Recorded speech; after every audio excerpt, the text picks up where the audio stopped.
Welcome to another voltiaudio one-take video. Today I'm going to talk to you about the voltiaudio speaker cabinets. Before I got into this business, it was not uncommon to see me running around on the weekends going and buying all kinds of stereo gear. I would wait for, years ago, I would wait for Thursday mornings, this is back in Maine, the Uncle Henry's Swap and Sell It guide would come out. And I'd go down to the store and pick one up, and in there it had a electronics and stereo section.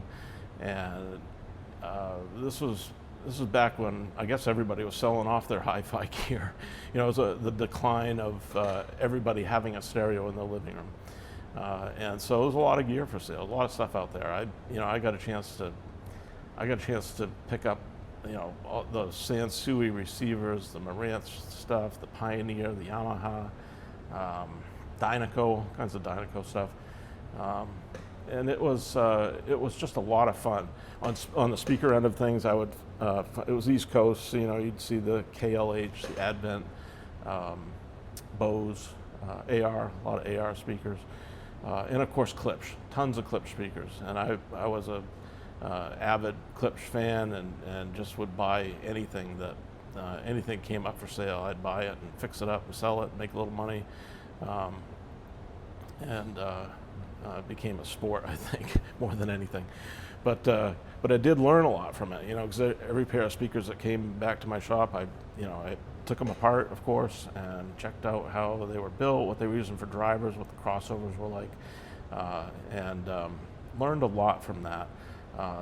And a couple things that I learned, I already knew, basically, was that I loved the sound of Klipsch speakers. Compared to all the other stuff that I would bring home, it was always the Klipsch sound that I would go back to, that lively, dynamic horn speaker sound, that effortlessness that horns have. And I really didn't have any exposure to other horn speakers at the time. And we had such a good Klipsch dealer in the state. I think they had 3 different stores in the state of Maine. So there's a lot of Klipsch speakers around me, and a lot of people selling them. And so I had a chance to really learn a lot about how Klipsch speakers were built. And that one thing I noticed about the older Klipsch speakers that were made of plywood is that they held up really well compared to, say, a JBL L100 speaker that was made of particle board and just didn't hold up well at all. They'd come into my shop and somebody would ask me if I could fix them up, and basically, yeah, I can, but honestly, we should just build new cabinets. They're just so crappy. That after 20 years, 25 years, that's it. They were done. They just really couldn't function as speaker cabinets anymore. And that type of material, I knew that was not what I wanted to do when it came to building my own speakers. It was very natural, because of my experience with Klipsch, to want to use plywood to build my own voltiaudio speakers. And but I did look for something better than what Klipsch was using. Klipsch plywood was never the best, and I figured there must be something higher quality out there.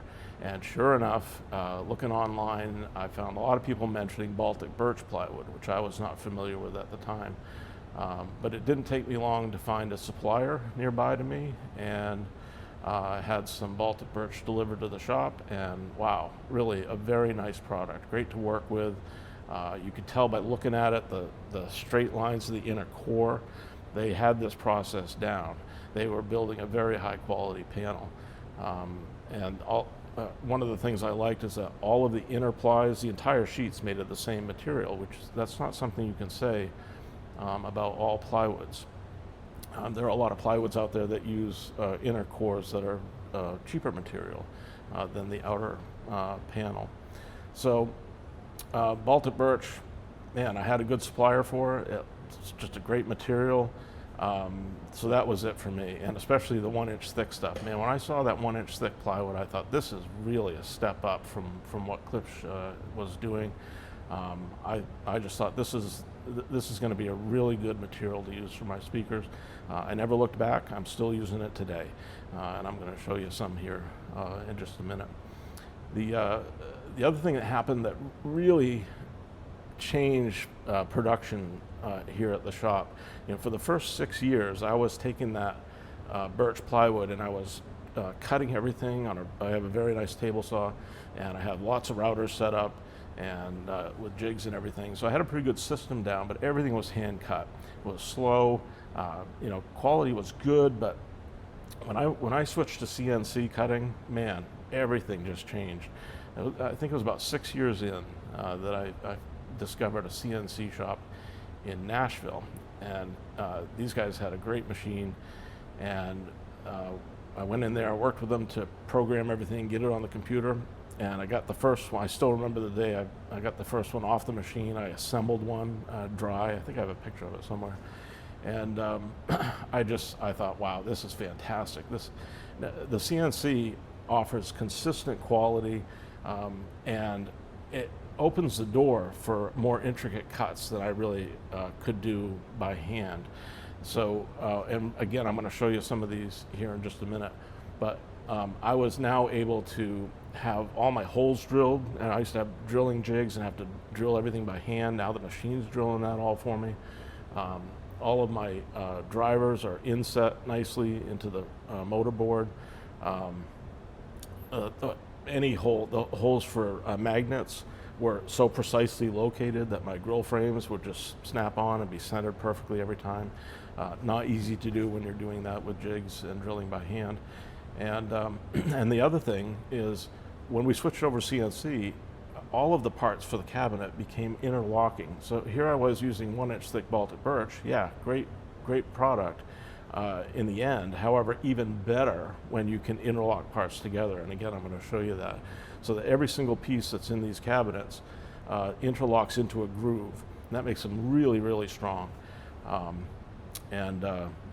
I guess one thing I haven't said, which is really important, I think we all would agree that a better quality speaker cabinet is going to be a better sounding speaker. And it's going to be durable, and it's going to last longer than a cheaply built cabinet. And I like building quality things. I really appreciate high quality products, and I want voltiaudio to be associated with very high quality construction.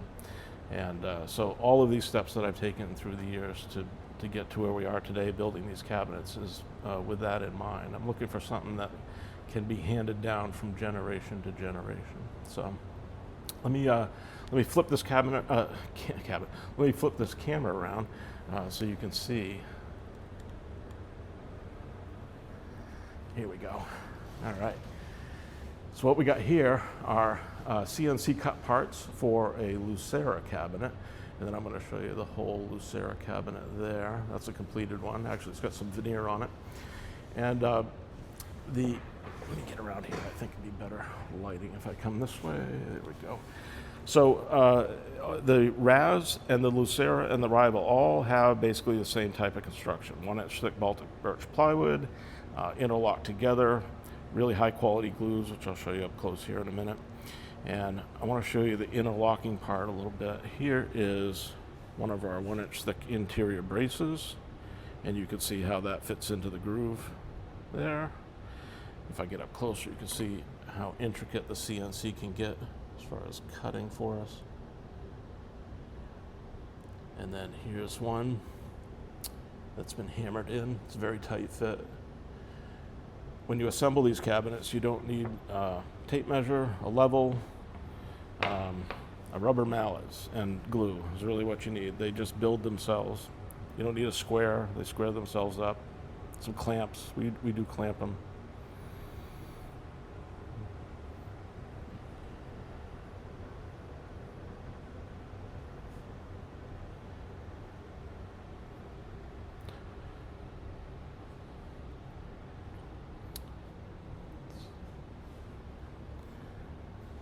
You can see that front motor board set back for the grill. You'll also see where the magnet holes have been drilled and then filled, drilled and the magnet's installed, and then it's filled over the magnet. And here you can see the intricate cutouts at different depths for the different drivers. In those holes we use inserts and machine screws to hold the drivers in. There's no wood screws holding things in here. And then if I get up closer, have a look at that brace. Again, remember that's all sitting into a groove. Very, very strong cabinet. And that glue that you see is polyurethane adhesive. It's an extremely high quality glue. It will certainly last as long as this cabinet will last. It is a permanent bond glue. You can't say that about all glues, actually. So there you go. What do you think? I think it's a really high quality wooden speaker cabinet, and I'm very proud of what we put out of this shop. And I'm glad I had a chance to show you this. When these speakers are done, they look beautiful and people give me lots of compliments, but to me, the real beauty is before they get finished. That's where the construction quality really shines in my eyes. So if you like this content, please click that like button and subscribe. I'm going to have videos coming out every week now, and we'll give you some insight every week into what we're doing here at Voltiaudio. And I always say this to people, and it's really important: trust your ears and have fun.